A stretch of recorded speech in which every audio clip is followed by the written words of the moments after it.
என் சொந்தங்கள் அனைவருக்கும் கதை பெட்டகத்தின் வணக்கங்களுடன் வாழ்த்துகள்.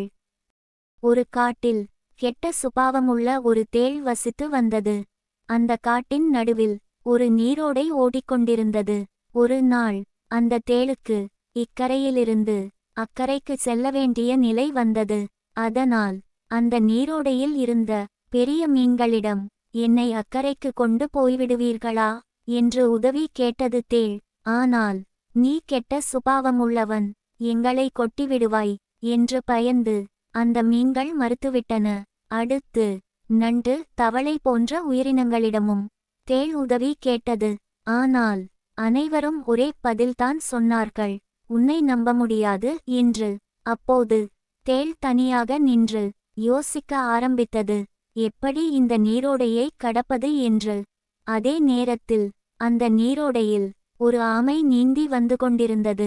ஆமையைக் கண்ட தேள், ஆமையாரே, நான் அக்கரைக்குச் செல்ல வேண்டும், என்னை அங்கு கொண்டு போய் விட்டுவிடுவீர்களா என்று கேட்டது. ஆமை சிறிதும் தயங்காமல், நானும் அக்கரைக்குத்தான் போகிறேன், என் முதுகில் ஏறிக்கொள்ளுங்கள், உங்களை அக்கரையில் விட்டுவிடுகிறேன் என்று சொன்னது. தேளும் ஆமையின் முதுகில் ஏறிக்கொண்டது. ஆமை மெதுவாக நீரில் நீந்த ஆரம்பித்தது. சிறிது தூரம் சென்ற பிறகு தேளின் மனதில் ஒரு கெட்ட எண்ணம் வந்தது. நான் இதுவரை பலரை கொட்டியிருக்கிறேன், அவர்கள் வலியால் துடித்ததையும் பார்த்திருக்கிறேன். ஆனால் ஒரு நாளும் ஆமையை கொட்டியதில்லை. இந்த ஆமையை கொட்டினால் எப்படி துடிக்கும்? இதை விட்டால் வேறு சந்தர்ப்பமே கிடையாது என்று நினைத்தது.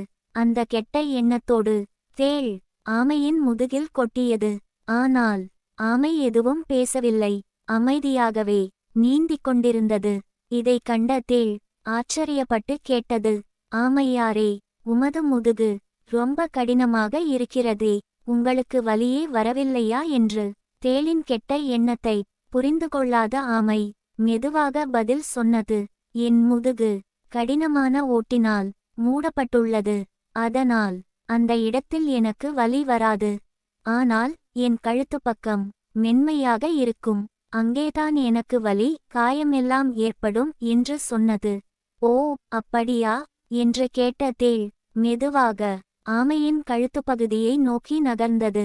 கழுத்திலிருந்து தலைப்பகுதிக்கு சென்ற தேள் அங்கே கொட்ட ஆரம்பித்தது. திடீரென தலையில் ஏதோ குத்தியதை உணர்ந்த ஆமை வெடுக்கென்று தன் தலையை ஓட்டுக்குள் இழுத்துக்கொண்டது. அடுத்த நொடி தேள் ஆமையின் முதுகிலிருந்து நீரில் விழுந்துவிட்டது. நீரில் தத்தளித்த தேள் கொஞ்சம் கொஞ்சமாக நீரில் மூழ்கியது. தனக்கு எந்த பலனும் எதிர்பாராமல் உதவி செய்த ஆமைக்கே கேடு செய்ய நினைத்த தேள் அதன் கெட்ட எண்ணத்தாலேயே அழிந்தது. ஆமை மட்டும் அமைதியாக நீந்திச் சென்று கரையை அடைந்தது. இந்த கதை நமக்கு சொல்லும் பாடம் என்ன தெரியுமா? ஒருவர் எவ்வித பலனையும் எதிர்பாராமல் நமக்கு உதவி செய்தால் அந்த உதவியை நம் வாழ்நாளில் என்றுமே மறக்கக்கூடாது. அவருக்கு நன்றியுடன் இருக்க வேண்டும். மாறாக உதவி செய்தவருக்கே கேடு செய்ய நினைத்தால் அந்த கேடு நம்மையே வந்து சேரும்.